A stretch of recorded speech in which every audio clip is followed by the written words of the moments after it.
Before we begin the video, I just want to show you we have these elm trees for sale, Chinese lacebark elm. It's well implemented, it's easy to maintain. After you clip a few times, it will become quite a magnificent tree that's for your liking. Please go to our website.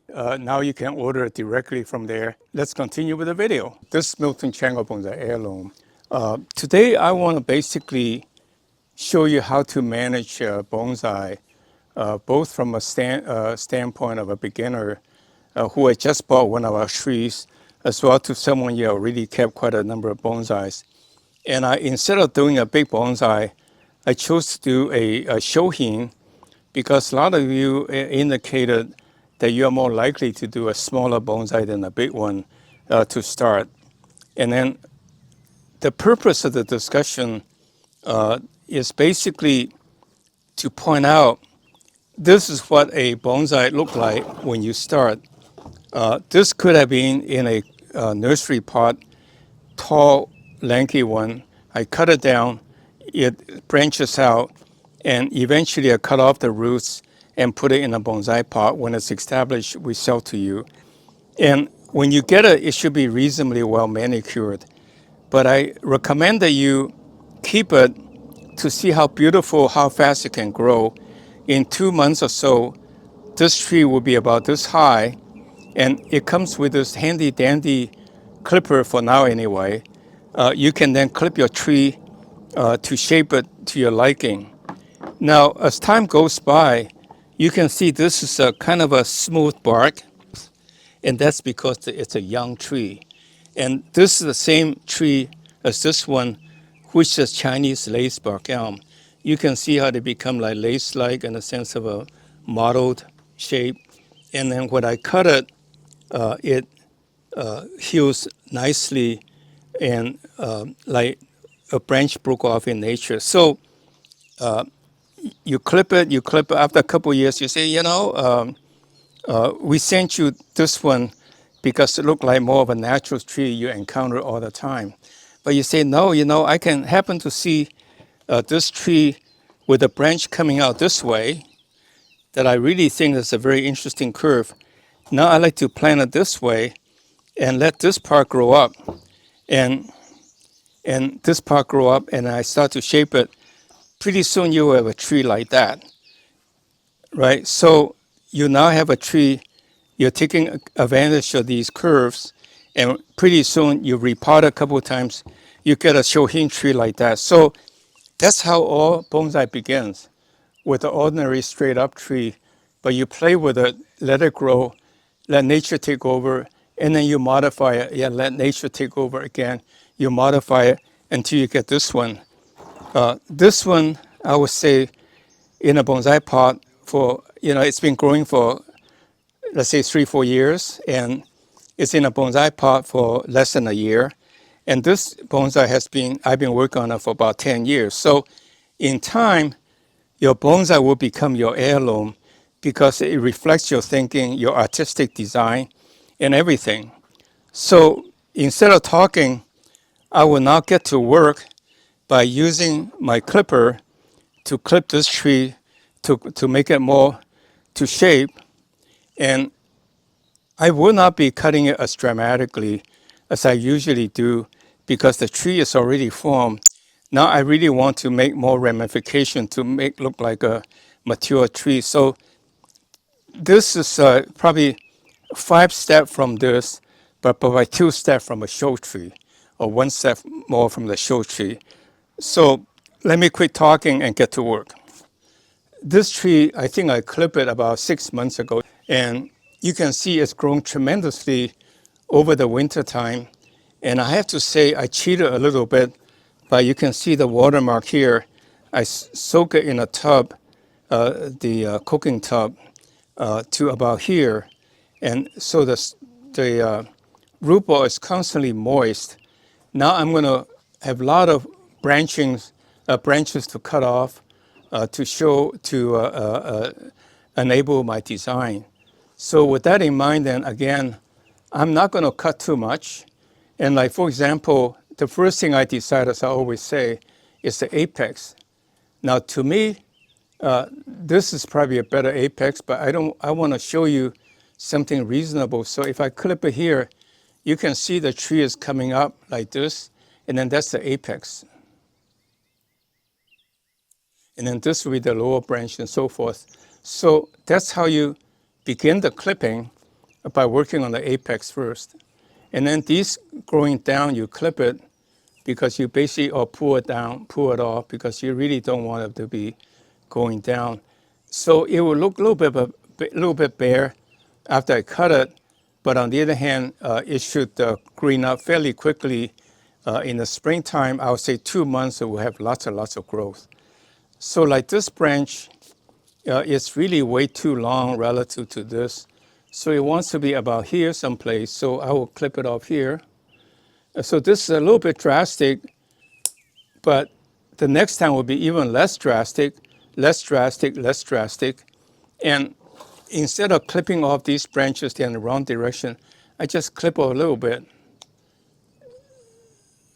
Then it will branch out for me to clip off those branching and then retain the ones going on the side to give it more of the aged look.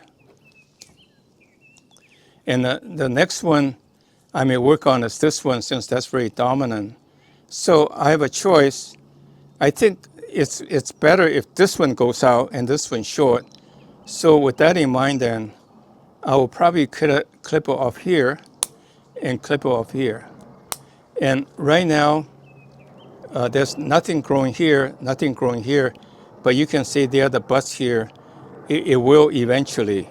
And so that's a nice little branch coming out, you know, like I introduce another curve. And that's how these are created, by introducing curves one at a time. And like these, I just,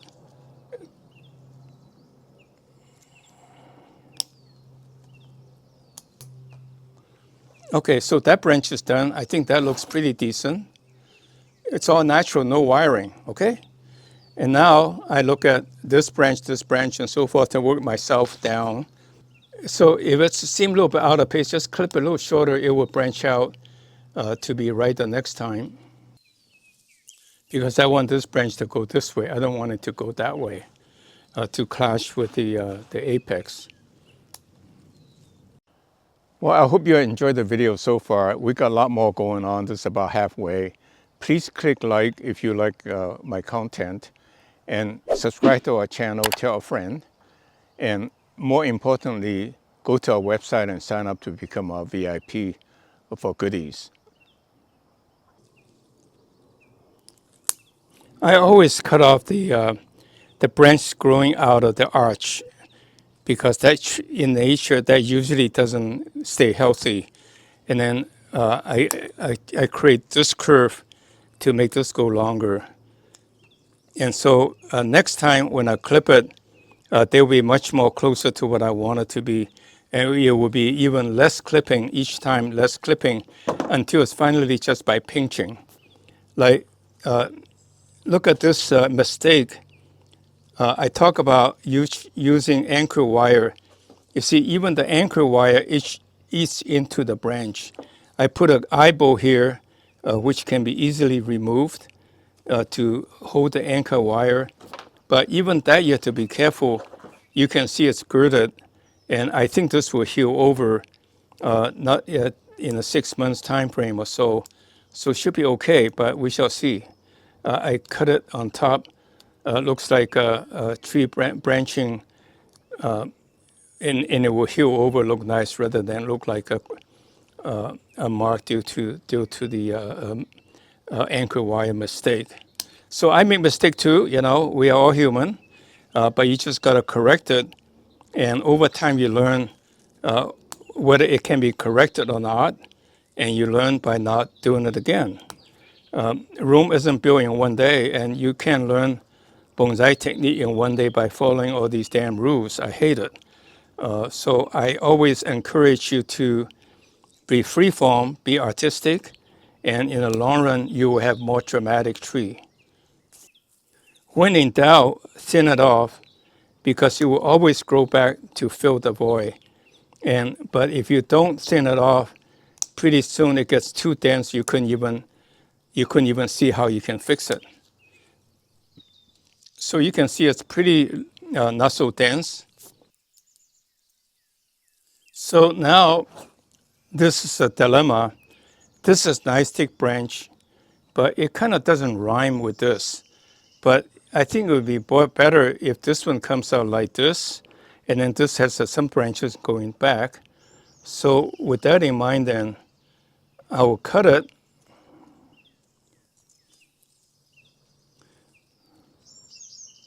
Yeah, right here. And there will be some branching going out that way. Then it doesn't clash into the other branch. So if you look at the front, if we're going like this and a branch going like this, which is fine.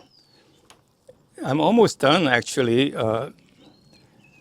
because I already done maybe 3 of the 6, 5 of the 3 of the 5 main branches.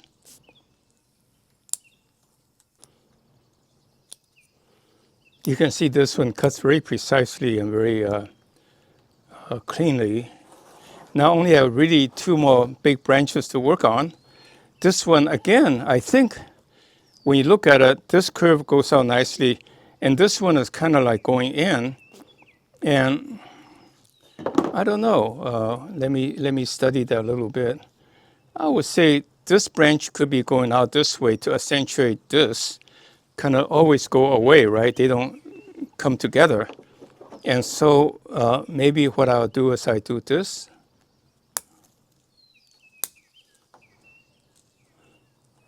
So someday this branch will going out and this will be coming in, which is okay. And then I don't think I need this to be that long. So maybe this branch will come out here. Okay, last branch to do, which is, these two branches to do.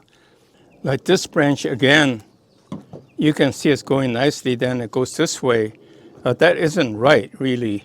So if I cut it off, leave a little bit of stub right here, what happens next time is that branch will come out this way. And so this will be the main branch, this one coming out this way to fill this hole. So that's how you gradually leave a little bit of a stub for it to give the design option for it to come out for you to work on.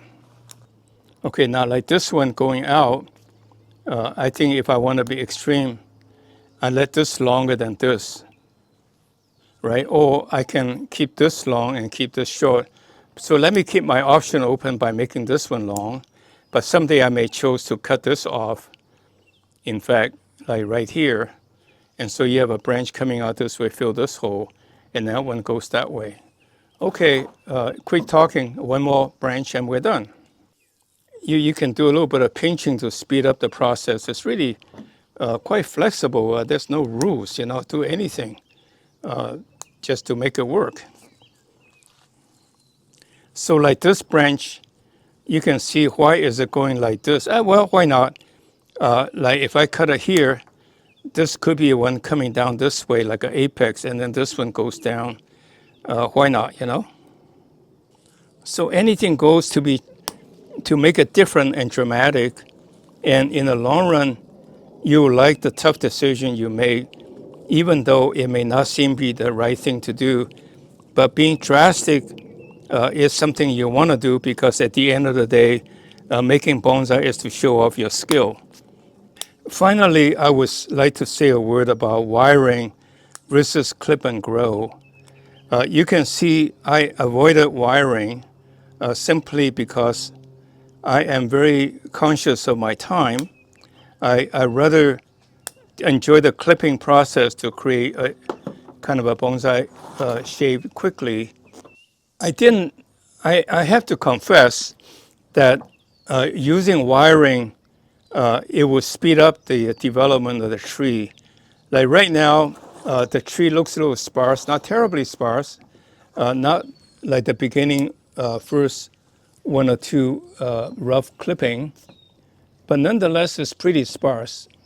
And if you use wiring instead, you can speed up the greening much, much quicker because the branch, like you want it to go that way, I clip it, let it to grow that way. But if you wire it, you got the angle instantly. So I think wiring is good. If you're skillful to make the wiring, the bent branch looks natural, then it'll be fine. But look at this tree. I really didn't spend but maybe 10, 15 minutes, and that's my tree. And it will fill out quite full in the next 2 months. And everything is natural. I didn't put goop on it to seal the wound, and you can see how natural it all look. Look at the angle. It's good all around. Like this doesn't seem like much of a accentuate the apex, but it will. You know, it doesn't take much time. So that's a tree. Okay, today I very quickly introduce you this elm tree, the elm tree that we sell, and show you how you can in the next several years gradually turn it into a tree like that. Basically, you take this tree and you study the curve after it grew a while, and you cut off the rest of it to shape the tree. Like this one is pretty much of an upright tree, and I cut it, let that branch came out, and then work with these branches to eventually introduce the curve. And then the bark would turn, the lace bark elm would turn kind of a model bark, which is interesting. And you can use guy wire, put on an eyebow if necessary to pull the wire. And the whole point is that you can make your bonsai more magnificent over time to become your heirloom, a representation of your artistic viewpoint and your philosophy, how you prune the tree to be drastic or versus conventional, very standard but beautiful. So what I've done is that I show you when you get a tree like that, you water it every day, soak it if necessary, and then prune it after 2 or 3 months when it gets quite fully grown. And you clip it and you let it grow again, 2 or 3 months, clip it 2 or 3 times a year until you're beginning to form shape. And then you gradually work towards that.